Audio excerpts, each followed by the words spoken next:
now it's time for our second Behind the Wheel. We're going to take a look at the 2007 Ford Edge.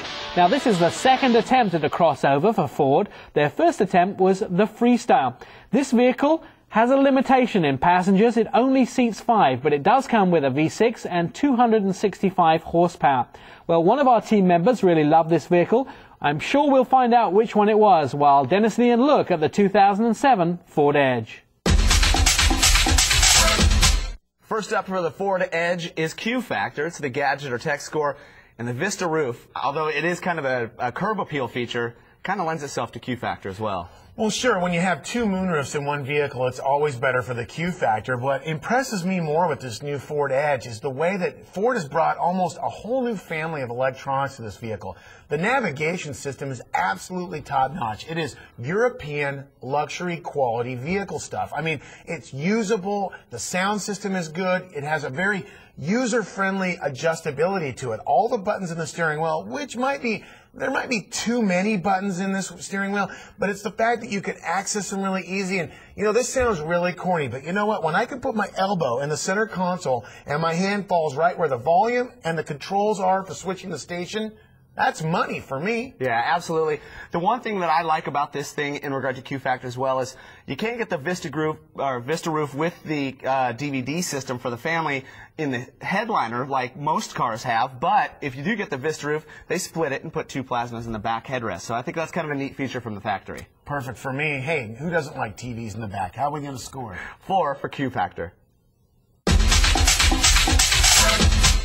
Curb appeal's up now for the Ford Edge, and I like the bulky look it has, and it's gone to that standard 3-slot grille that they're going with for the whole family. Well, sure, it's a kind of a Ford trademark these days, but for me, it looks like a big brother of the vehicle that is, I think, the most overlooked, underrated vehicle from the Ford family, which is the Fusion. They need an SVT in that, though. Well, that's whole other argument. But for me, the Edge is something that I really am glad to see come in the market. The Freestyle or Freestar or whatever that wagon crossover thing built on the Explorer chassis, it was a great idea, but for some reason it just didn't catch with the public. I saw that thing when it was called the Explorer and they lowered it. Yeah, and it didn't catch on with me either. But listen, when it comes to how the car looks, I think the Edge is a step forward. Now, you can go upscale and buy the Lincoln version, but again, I like the 3-slot grille. I like the aggressive looks. I think it looks modern, and I think that's a step right for Ford. Yeah, absolutely. It is a right step for Ford, and I think that they're moving in the right direction, modernizing their whole line. So 3.75 for curb appeal.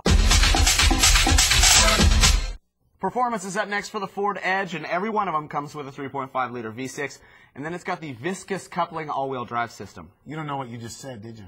I know what the words independently mean, but I have no idea. That's okay. 265 horsepower seems like a lot, and you would think it would be adequate for this size of vehicle, but it does labor a little bit. Now, it's adequate for everyday driving, going up and down hills, going through traffic, but as far as being spirited, it's a little lackluster, and I don't really think people that are buying this type of vehicle are going to care.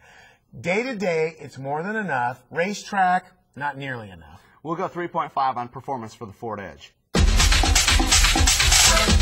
Fit and finish is the next category for the Ford Edge, and even though the steering wheel does look like a Ford parts bin, they did a nice job thinking out the usefulness of the interior cabin. And that's a big upsell on this vehicle. When you look at the cargo area in the back, the way that they make it user-friendly for groceries or items that you want to pick up from Home Depot, they did it in the same in the front. You know, the center console has multiple layers to it, nice little cubbies.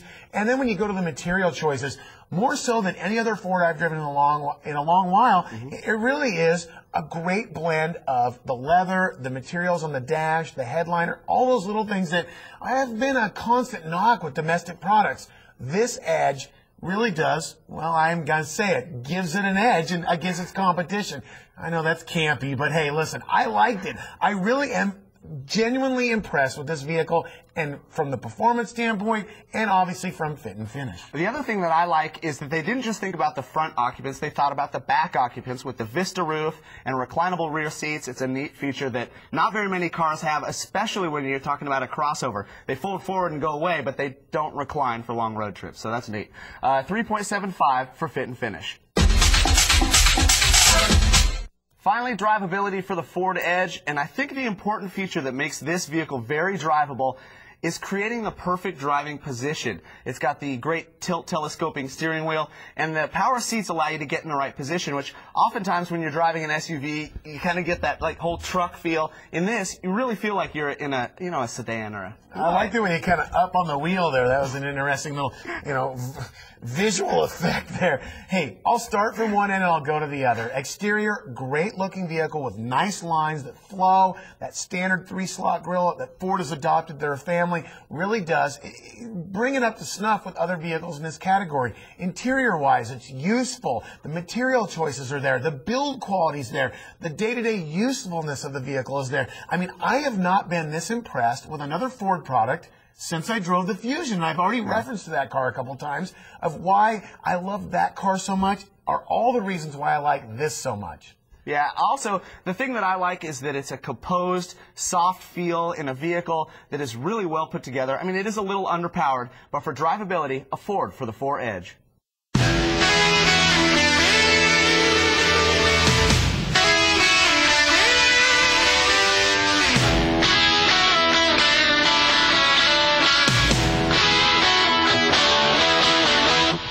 Let's see how Dennis and Ian scored the 2007 Ford Edge. Well, this vehicle did pretty well in Q Factor with a 4. In curb appeal, just a little below at a 3.75, and dropping a little bit more for performance, they thought it only deserved a 3.5. In fit and finish, the Ford Edge got a 3.75, and finally the overall look at the vehicle, drivability, Dennis and Ian gave this vehicle a 4. Let's find out what the total was for the 2007 Ford Edge. It was 19 out of a possible 25. When fuel returns, we're going to be in the pits.